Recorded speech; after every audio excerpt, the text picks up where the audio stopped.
Hello everybody, welcome back to our channel. और आज हम सीखने जा रहे हैं एलिमेंट्स, कंपाउंड्स और मिक्सचर्स के बारे में।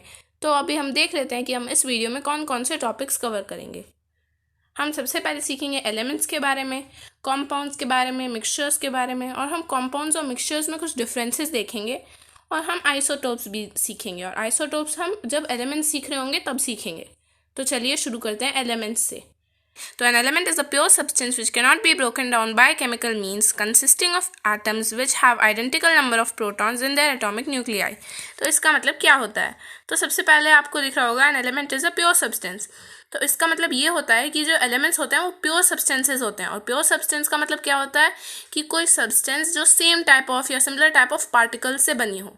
तो जो एलिमेंट्स होते हैं वो सिमिलर टाइप ऑफ पार्टिकल से बने होते हैं, और ये किसी भी केमिकल मीन्स से ब्रोकन डाउन नहीं हो सकते। इसका मतलब क्या है कि वो और सिंपलर फॉर्म में किसी केमिकल मीन्स से नहीं बनाए जा सकते, मतलब ये सेपरेट नहीं हो सकते।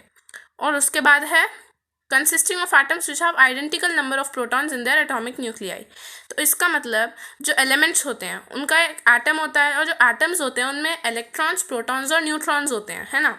तो इनके जो न्यूक्लियस होते हैं उसमें प्रोटॉन्स और न्यूट्रॉन्स होते हैं, और जो प्रोटॉन्स होते हैं वो सेम नंबर के होते हैं सेम एलिमेंट्स में।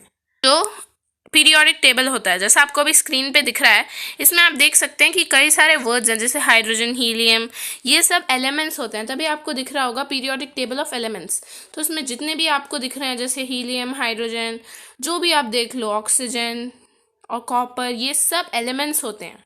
नेक्स्ट है आइसोटोप्स। मैंने कहा था कि हम एलिमेंट्स सीखते हुए आइसोटोप्स के बारे में भी समझेंगे, तो अब हम आइसोटोप्स के बारे में समझ लेते हैं। तो इसकी डेफिनेशन है any of two or more forms of a chemical element having the same number of protons in the nucleus और the same atomic number but having different number of neutrons in the nucleus. तो मैंने आपको बताया था definition समझते हुए कि nucleus में होता है प्रोटॉन्स और न्यूट्रॉन्स, और बाहर इलेक्ट्रॉन्स रिवॉल्व कर रहे होते हैं। तो जो एलिमेंट्स होते हैं उनके हर सेम एलिमेंट के न्यूक्लियस में सेम नंबर ऑफ प्रोटॉन्स होते हैं, बट इसमें क्या बता रखा है कि वो प्रोटॉन्स, तो नंबर ऑफ प्रोटॉन्स सेम होते हैं और एटॉमिक नंबर भी सेम होता है, बट जो न्यूट्रॉन्स होते हैं वो डिफर कर सकते हैं। तो उनको हम कहते हैं आइसोटोप्स ऑफ दैट एलिमेंट या आइसोटोप ऑफ दैट एलिमेंट। तो इसका मतलब सिंपली ये हुआ कि जो भी कोई एलिमेंट है उसके जो भी वो एलिमेंट्स होंगे उनके नंबर ऑफ प्रोटॉन्स तो सेम होंगे, वो हमने डेफिनेशन में समझा था।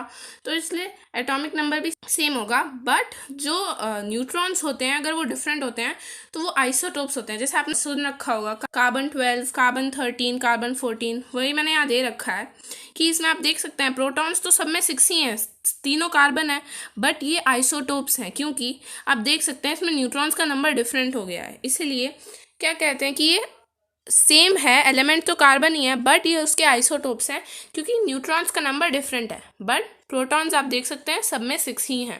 नेक्स्ट हम देख लेते हैं कॉम्पाउंड्स के बारे में। तो ऊपर जो रेड कलर में है वो इसकी डेफिनेशन है, सिंपल डेफिनेशन जो है compounds are chemical substances made up of 2 और more elements that are chemically bound together in a fixed ratio.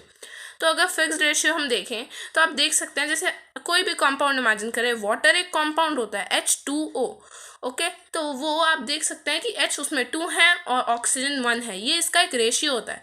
और आप कहीं भी वाटर ले लें तो इसका इसी रेशियो में होगा मॉलिक्यूलर फॉर्मूला H2O, इसी रेशियो में 2:1। तो इसमें जो होते हैं वो रेशियोज फिक्स्ड होते हैं, और ये केमिकल सब्सटेंसेस होती हैं जिनमें 2 या फिर ज़्यादा एलिमेंट्स होते हैं। तो इसमें तो हाइड्रोजन और ऑक्सीजन है, और एक फिक्स्ड रेशियोज में ये कंबाइंड होते हैं ताकि ये कॉम्पाउंड फॉर्म कर सकें। तो अब मैंने दे रखा है कि जब 2 या ज़्यादा एलिमेंट्स केमिकली कंबाइन होते हैं एक फिक्स्ड रेशियो में, तो जो प्रोडक्ट होता है उसे हम कॉम्पाउंड कहते हैं। जैसा कि हमने दिखा रखा है कि जो 2 और डिफरेंट टाइप्स होते हैं उस फिक्स्ड रेशियो में कंबाइन होते हैं ताकि एक कॉम्पाउंड फॉर्म हो सके। तो हम वाटर कहीं भी देखें तो वो H2O ही होता है, तो ये होता है उसका फिक्स्ड रेशियो 2:1, और उसमें 2 ही एलिमेंट्स होते हैं जो होते हैं हाइड्रोजन और ऑक्सीजन। तो इसलिए वाटर जो होता है वो एक कॉम्पाउंड होता है। अब हम थोड़ा और समझ लेते हैं कॉम्पाउंड्स के बारे में। तो कॉम्पाउंड्स जो होते हैं वो केमिकल फॉर्मूला से रिप्रेजेंट होते हैं, जैसे कि H2O है वो भी एक केमिकल फॉर्मूला है। और यहाँ पे तो जैसा कि मैंने आपको यहाँ दे रखा है कि the chemical formula of water is H2O। तो इसका मतलब ये हुआ कि H2O अगर उसका फॉर्मूला है, मतलब कि 2 एटम्स हाइड्रोजन के और 2 एटम ऑक्सीजन का कंबाइन हो रखे हैं ताकि एक मॉलिक्यूल H2O का फॉर्म हो सके, और इसलिए इसको हम कॉम्पाउंड कहते हैं ऑफ आप कॉमन सॉल्ट ले लीजिए, उसका फॉर्मूला होता है NaCl। इसका मतलब कि दोनों के Na के भी और Cl मतलब सोडियम का भी और क्लोरीन का भी एक एक एटम कंबाइन हो रखा है ताकि वो एक मॉलिक्यूल NaCl का फॉर्म कर सके। तो इसमें तो रेशियो 1:1 है। अब हम चलते हैं मिक्सचर्स की तरफ। मिक्सचर्स मतलब कि इसकी डेफिनेशन है जो रेड कलर में है, when to or more substances mix with each other without participating in a chemical change the resulting substance is called a mixture. तो इसमें जो होता है वो जो भी समझ लीजिए सब्सटेंसेस हैं, इसमें भी दो या ज़्यादा सब्सटेंसेस होती हैं जो एक दूसरे से मिक्स्ड होती हैं और इसमें कोई केमिकल चेंज या केमिकल मीन्स ऑफ कंबाइनिंग नहीं होता, इसे हम मिक्सचर्स कहते हैं।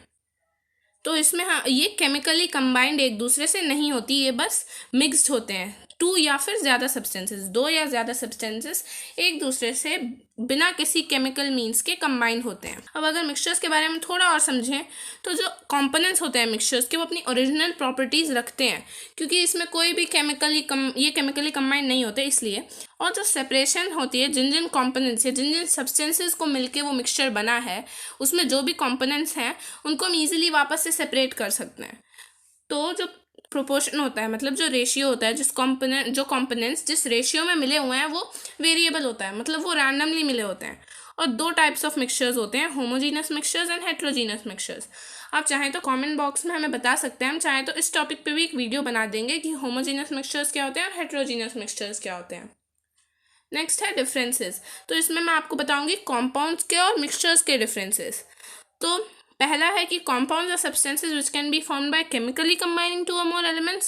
Mixtures are substances that are formed by physically mixing two or more substances. तो आप देख सकते हैं कि यहाँ पे हम इनसे फिजिकली मिक्स करते हैं बट वहाँ पे वो केमिकली कंबाइन होते हैं। नेक्स्ट डिफरेंस है वो है कि the chemical composition of compounds is always fixed.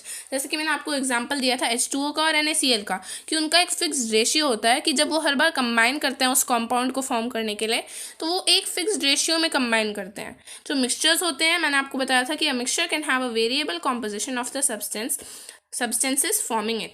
इसका तो मिक्सचर जो होता है उनका कोई फिक्स्ड कॉम्पोजिशन नहीं होता जिससे वो कंबाइंड होते हैं या मिक्स्ड होते हैं एक दूसरे से। उनमें जो सब्सटेंसेस होती हैं उनका एक वेरिएबल कॉम्पोजिशन होता है जिससे वो मिक्स होती हैं एक दूसरे से उस मिक्सचर को बनाने के लिए। और जो मेल्टिंग पॉइंट और बॉइलिंग पॉइंट होता है कॉम्पाउंड्स का वो हमेशा डिफाइंड होता है, बट जो मेल्टिंग और बॉइलिंग पॉइंट मिक्सचर का होता है वो डिफाइंड नहीं होता है। जैसे कि आपने देखा होगा कि होता है कि बॉइलिंग पॉइंट या melting point is ranges from this to this, वो इसलिए होता है क्योंकि उनका एक डिफाइंड मेल्टिंग या फिर बॉइलिंग पॉइंट नहीं होता है। तो आज की वीडियो के लिए तो इतना ही। अगर आपको ये वीडियो पसंद आई है तो इस वीडियो को लाइक करिएगा, हमारे चैनल को सब्सक्राइब करिएगा और आपको जो भी डाउट्स हो हमसे कमेंट सेक्शन में ज़रूर पूछिएगा। और हम अपना जीमेल एड्रेस भी डिस्क्रिप्शन बॉक्स में प्लेस कर देंगे, आप हमसे उसमें भी पूछ सकते हैं। और इस वीडियो के लिए तो इतना ही। जो भी वीडियो आप चाहते हैं हम नेक्स्ट बनाएं आप हमसे कमेंट सेक्शन में लिख दीजिएगा, हम जल्दी से जल्दी इस वीडियो को बनाने की कोशिश करेंगे। आपको जो भी टॉपिक्स ना समझ आ रहे हो तो हम नेक्स्ट वीडियो में मिलते हैं, तब तक के लिए थैंक्स फॉर वॉचिंग।